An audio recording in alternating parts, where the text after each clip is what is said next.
सच्चिदानन्दरूपाय विश्वोत्पत्त्यादिहेतवे तापत्रय विनाशाय श्रीकृष्णाय वयं नुमः।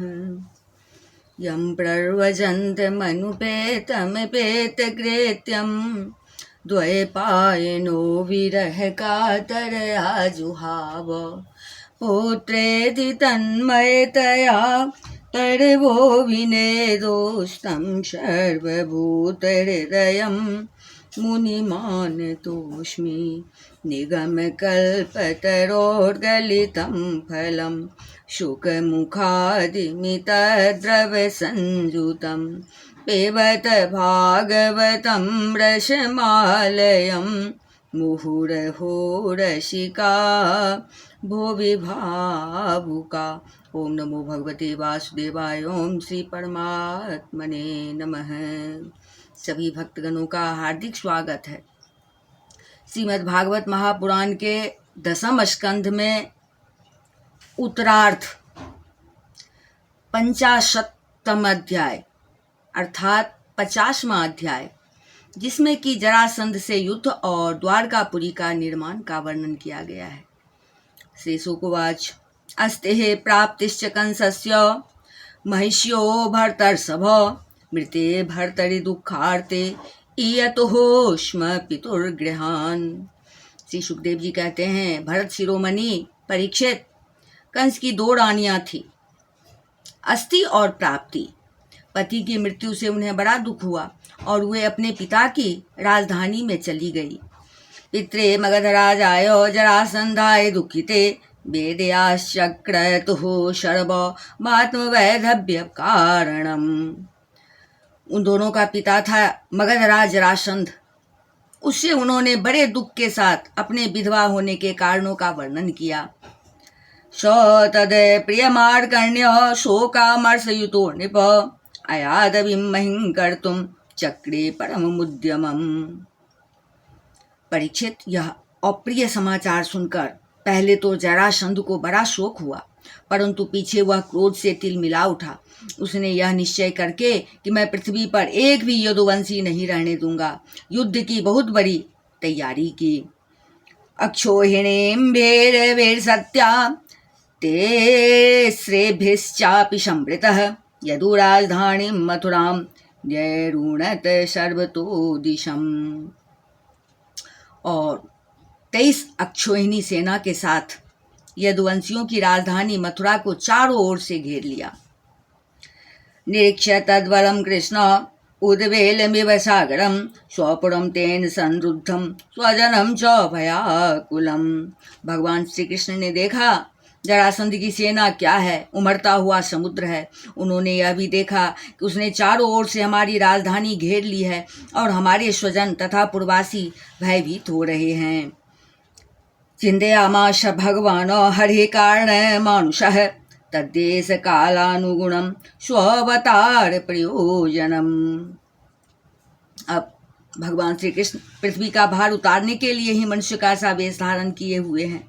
अब उन्होंने विचार किया कि मेरे अवतार का क्या प्रयोजन है और इस समय इस स्थान पर मुझे क्या करना चाहिए।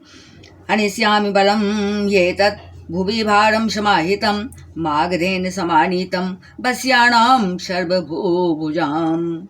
उन्होंने सोचा, यह बड़ा अच्छा हुआ कि मगधराज जरासंध ने अपने अधीनस्थ नरपतियों की पैदल, घुड़सवार, रथी और हाथियों से युक्त कई अक्षोहिणी सेना इकट्ठी कर ली है।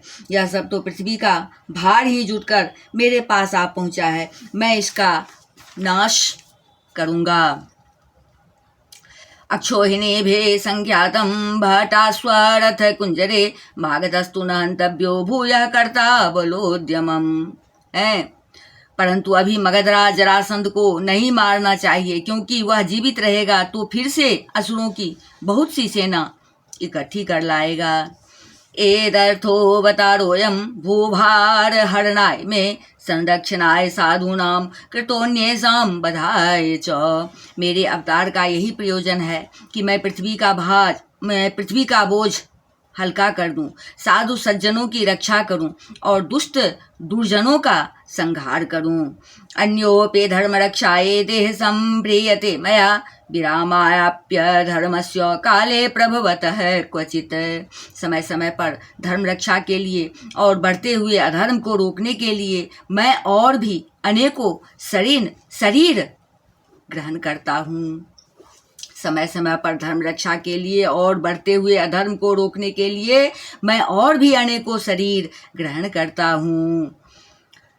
एवं ध्यायति गोविंदो आकाशात् सूर्यवर्चसो रथापुपस्थितो सद्यः ससुतो सपरिच्छदो। परीक्षित, भगवान श्री कृष्ण इस प्रकार विचार कर ही रहे थे कि आकाश से सूर्य के समान चमकते हुए 2 रथ आ पहुँचे।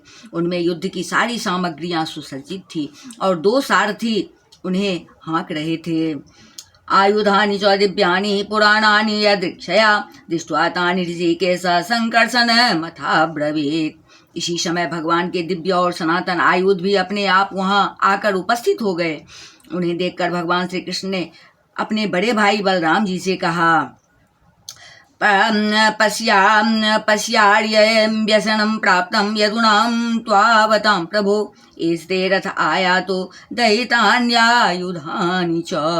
भाई जी, आप बड़े शक्तिशाली हैं। इस समय जो यदुवंशी आपको ही अपना स्वामी और रक्षक मानते हैं, जो आपसे ही शनात हैं, उन पर बहुत बड़ी विपत्ति आ पड़ी है। देखिए, यह आपका रथ है और आपके प्यारे आयुध हल मुशल भी आ पहुँचे हैं। यानमासाय जयेतत् व्यसनात् स्वान् समुद्धर एदर्थम ही 9 जन्म साधुनामीश शर्म कृत।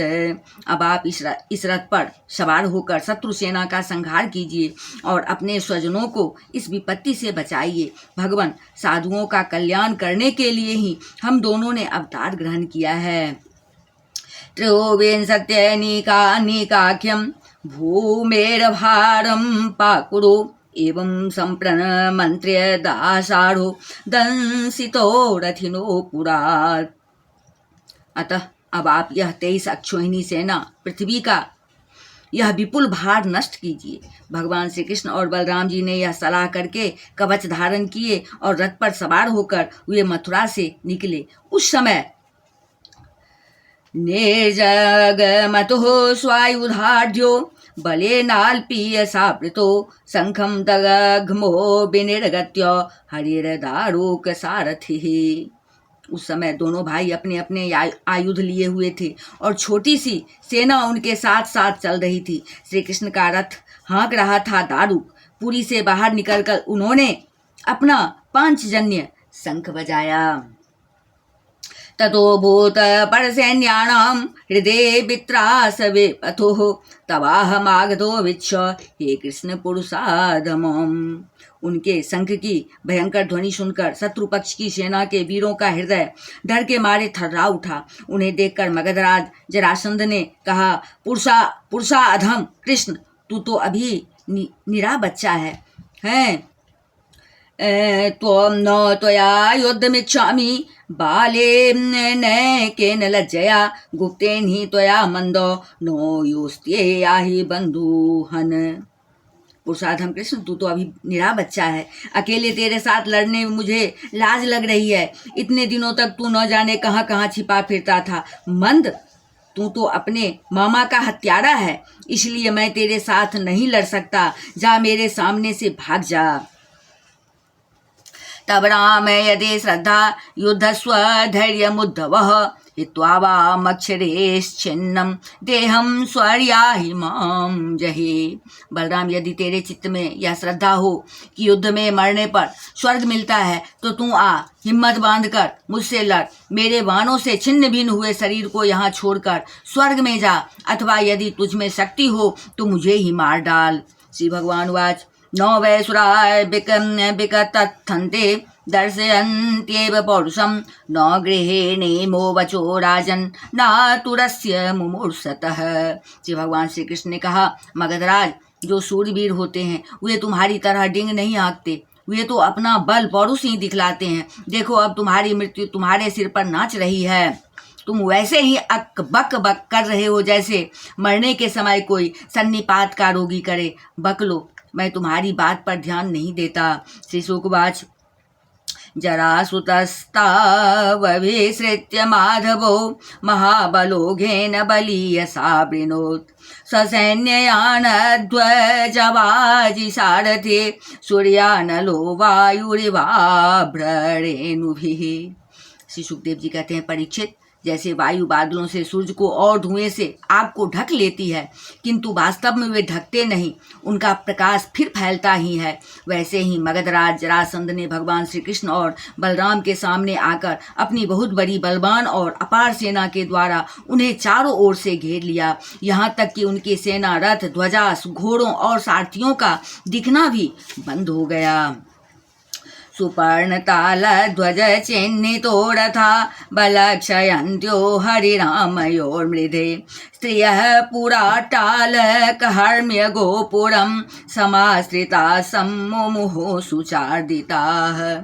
मथुरापुरी की स्त्रियां अपने महलों की अटारियों, छज्जों और फाटकों पर चढ़कर युद्ध का कौतुक देख रही थी। जब उन्होंने देखा कि युद्ध भूमि में भगवान श्री कृष्ण की गरुड़ चिन्ह से चिन्हित और बलराम जी की ताल चिन्ह से चिन्हित ध्वजा वाले रथ नहीं दिख रहे हैं, तब वे शोक के आवेग से मूर्छित हो गई। हरे परानीकपयो मुचामुः शिले मुखात्योल्बन वर्षवीडितं स्वसैन्यमालोक्य सुरासुरार्चितं व्यस्फोर्जयञ्छाङ्ग्रसरासनोत्तमम्। जब भगवान श्री कृष्ण ने देखा कि शत्रु सेना के वीर हमारी सेना पर इस प्रकार बाणों की वर्षा कर रहे हैं, मानो बादल पानी की अनगिनत बूंदें बरसा रहे हो, और हमारी सेना उससे अत्यंत पीड़ित व्यथित हो रही है, तब उन्होंने अपने देवता और असुर दोनों से सम्मानित सांग धनुष का टंकार किया। गृहहन निसंगादथ संदक्षरान् विकेस्य मुञ्चेक्षितवान् पूगान् तेघ्नन् रथान् कुञ्जरवाजिपत्यन् निरन्तरं यद्बललातचक्रम्। इसके बाद वे तरकस से बाण निकालने लगे, उन्हें धनुष पर चढ़ाने लगे और धनुष की डोरी खींचकर झुंड के झुंड बाण छोड़ने लगे। उस समय उनका वह धनुष इतनी फुर्ती से घूम रहा था मानो कोई बड़े वेग से अलाद चक्र यानी लुकारी घुमा रहा हो। इस प्रकार भगवान श्री कृष्ण जरासंध की चतुरंगिनी, हाथी, घोड़े, रथ और पैदल सेना का संहार करने लगे। निर्भिन्न कुंभाकरिणो निपेतो रनेकसोऽश्वासर वृङ्क कंधरा रथा हता स्वध्वज सूतनायका पदातयाश्छिन्न भुजोरुकंधरा। इससे बहुत से हाथियों के सिर फट गए और वे मर मर कर गिरने लगे। बाणों की बौछार से अनेकों घोड़ों के सिर धड़ से अलग हो गए। घोड़े, ध्वजा, सारथी और रथियों के नष्ट हो जाने से बहुत से रथ बेकाम हो गए। पैदल सेना की बाहें, जांघ और सिर आदि अंग प्रत्यंग कट कट कर गिर पड़े। संच्छेद्यमान द्विपदे भवाजिना मंग प्रसूता शतसो श्रृगापगा भुजाहयः पुरुष शीर्ष कच्छपा हत द्वीप हयग्रह आकुलाः। उस युद्ध में अपार तेजस्वी भगवान बलराम जी ने अपने मूसल की चोट से बहुत से मतवाले शत्रुओं को मार मार कर उनके अंग प्रत्यंग से निकले हुए खून की सैकड़ों नदियां बहा दी। कहीं मनुष्य कट रहे हैं तो कहीं हाथी और कहीं घोड़े छटपटा रहे हैं। उन नदियों में मनुष्यों की भुजाएं सांप के समान जान पड़ती और सिर इस प्रकार मालूम पड़ते मानो कछुओं की भीड़ लग गई हो। मरे हुए हाथी दीप जैसे, घोड़े और ग्राहों के समान जान पड़ते। हाथ और जांघें मछलियों की तरह, मनुष्यों के केस सेबार के समान, धनुष तुरंगों की भांति और अस्त्र शस्त्र लता एवं तिनकों के समान जान पड़ते। करोरुमेना नरकेश सैबला धनुस्तरंगायुध गुल्म संकुला अछोरिका वर्त भयानका महा मणि प्रवेका भरनास्म सर्करा प्रवर्तिता भीरुभयावहा मृधे मनस्विनां हर्षकरी परस्परं बेनेघ्नतारीन मुसलेन दोर्मरान् संकर्षणेना परिमेय तेजसा। ढालें ऐसी मालूम पड़ती मानो भयानक भंवर हो। बहुमूल्य मणियां और आभूषण पत्थर के रोड़ों तथा कंकड़ों के समान बहे जा रहे थे। उन नदियों को देखकर कायर पुरुष डर रहे थे और वीरों का आपस में खूब उत्साह बढ़ रहा था। बलं तरंगार्णवदुर्गं भैरवं दुरन्तपारं मगधेन्द्रपालितं क्षयं प्रणीतं वसुदेवपुत्रयोर्ब्रिकेडितं तज्जगदीशयोपरम्। इस प्रकार हैं सुखदेव जी कहते हैं, परीक्षित, जरासंध की वह सेना समुद्र के समान दुर्गम, भयावह और बड़ी कठिनाई से जीतने योग्य थी, परंतु भगवान श्री कृष्ण और बलराम जी ने थोड़े ही समय में उसे नष्ट कर डाला। वे सारे जगत के स्वामी हैं, उनके लिए एक सेना का नाश कर देना केवल खिलवाड़ ही तो है। स्थित्योऽम्दभवान्तं भुवन त्रयस्य यः समीहतेऽनन्तगुणस्वलीलया न तस्य चित्रं परपक्षनिग्रह तथापि मर्त्यानुविधस्य वर्ण्यते। परीक्षित, भगवान के गुण अनंत हैं। वे खेल खेल में ही तीनों लोकों की उत्पत्ति, स्थिति और संहार करते हैं। उनके लिए यह कोई बड़ी बात नहीं है कि वे शत्रुओं की सेना का इस प्रकार बात की बात में सत्यानाश कर दे। तथापि जब वे मनुष्य का सा वेश धारण करके मनुष्य की सी लीला करते हैं, तब उसका भी वर्णन किया ही जाता है। जग्राह विरथम रामो जरासंधम महाबलम हतानीकावशिष्टासुम सिंह सिंहमिवोजसा। इस प्रकार जरासंध की सारी सेना मारी गई, रथ भी टूट गया, शरीर में केवल प्राण बाकी रहे। तब भगवान श्री बलराम जी ने जैसे एक सिंह दूसरे सिंह को पकड़ लेता है, वैसे ही बलपूर्वक महाबली जरासंध को पकड़ लिया। बध्यमाणं हतारातिं पाशेर्वारुण मानुषे भार्यामास गोविंदस्तेन कार्य चिकित्सया।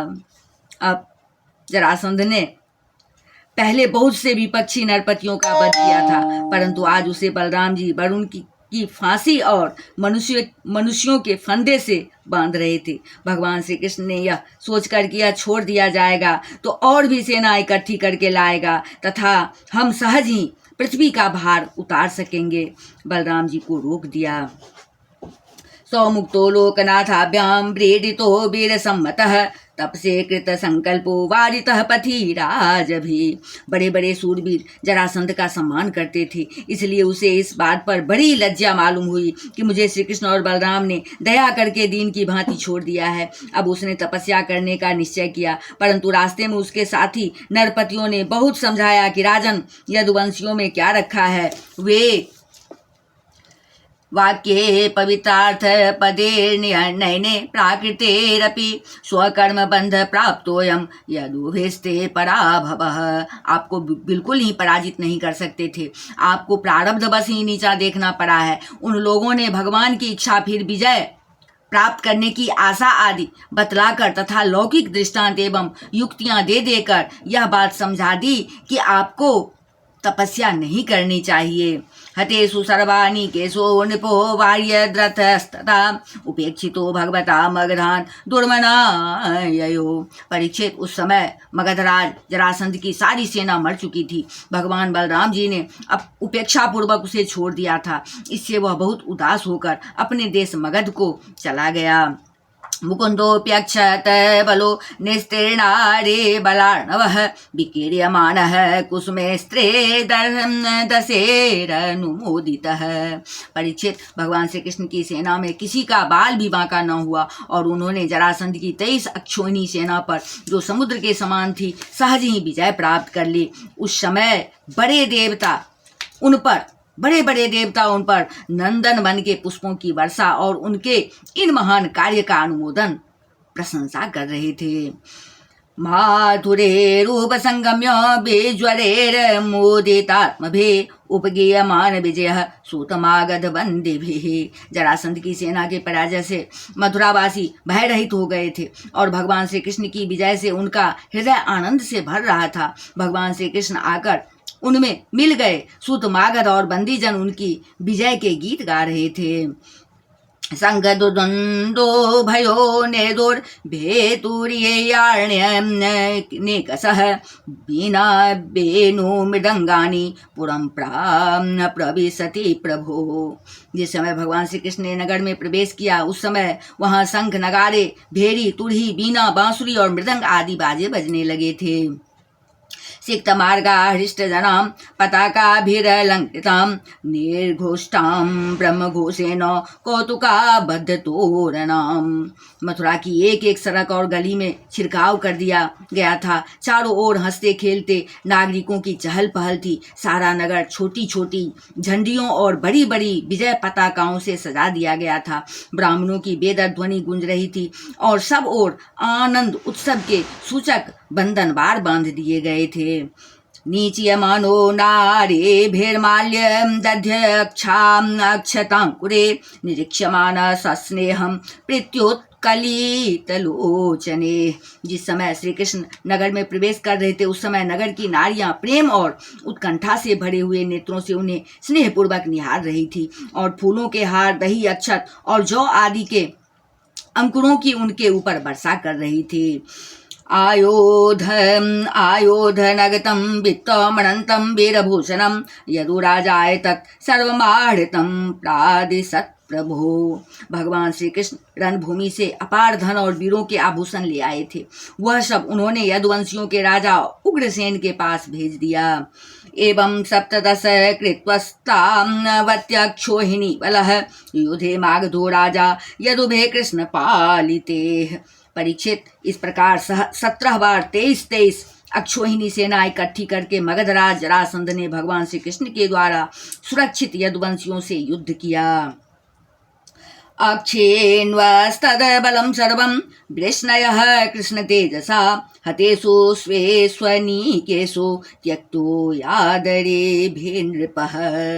किंतु यादवों ने भगवान श्री कृष्ण की शक्ति से हर बार उसकी सारी सेना नष्ट कर दी। जब सारी सेना नष्ट हो जाती तब यदुवंशियों के उपेक्षा पूर्वक छोड़ देने पर जरासंध अपनी राजधानी में लौट जाता।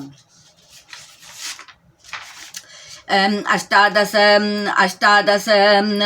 संग्रामे आगामिनी तदंतरा नारद प्रेषितो वीरो यवनः प्रत्यदृश्यत। जिस समय 18वां संग्राम छिड़ने ही वाला था उसी समय नारद जी का भेजा हुआ वीर कालयवन दिखाई पड़ा। रूरोध मथुरा मेत्य तेस्रे भेर्मल्लेक्ष कोटिभिः नीलोके चाप्रतिद्वन्द्वो वृष्णेक्षुत्वात्मसंमितान्। युद्ध में कालयवन के सामने खड़ा होने वाला वीर संसार में दूसरा कोई न था। उसने जब यह सुना कि यदुवंशी हमारे ही जैसे बलवान हैं और हमारा सामना कर सकते हैं तब 3 करोड़ मलेच्छों की सेना लेकर उसने मथुरा को घेर लिया। तं दृष्ट्वा चिन्तयत् कृष्णः संकर्षण सहायवान् अहो यदूनां वृजिनं प्राप्तं ह्युभयतो महत्। कालयवन की यह असमय चढ़ाई देखकर भगवान श्री कृष्ण ने बलराम जी के साथ मिलकर विचार किया। अहो, इस समय तो यदुवंशियों पर जरासंध और कालयवन ये दो विपत्तियां एक साथ ही मंडरा रही है। यवनोऽयं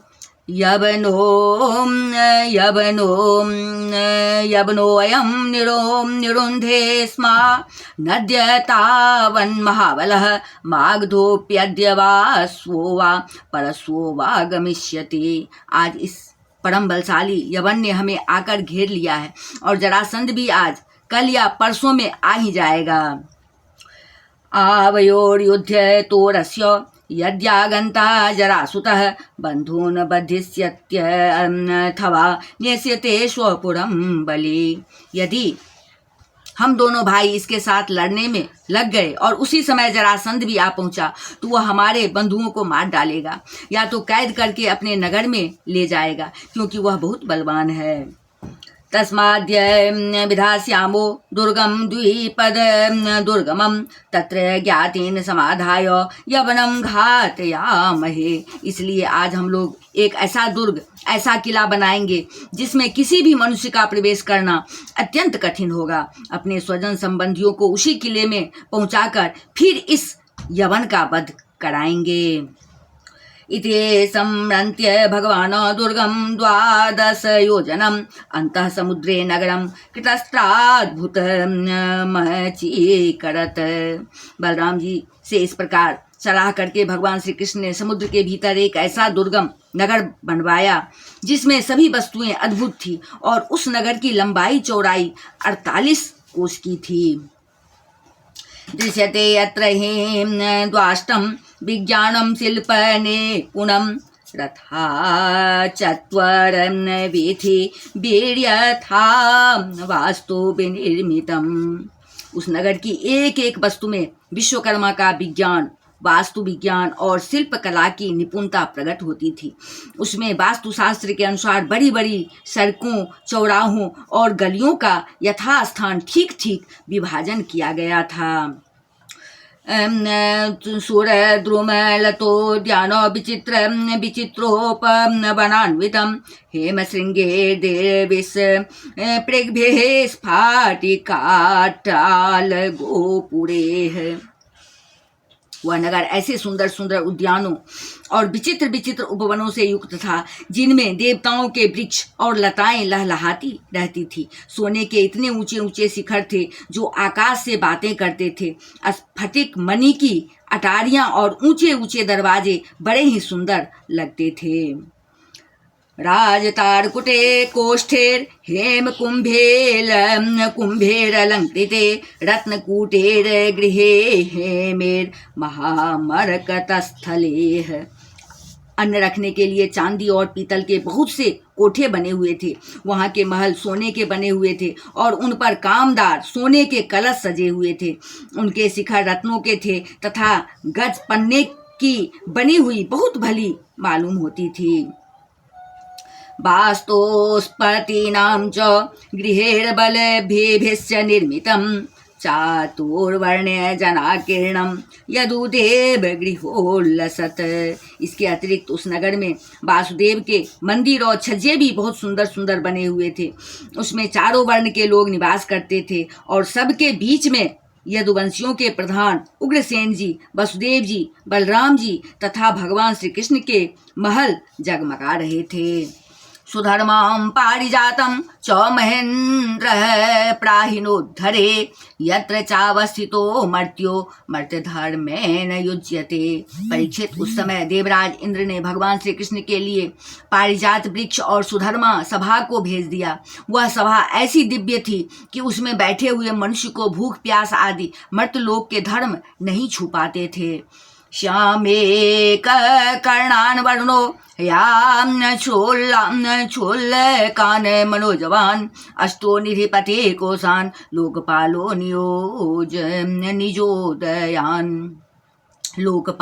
निजोदयान।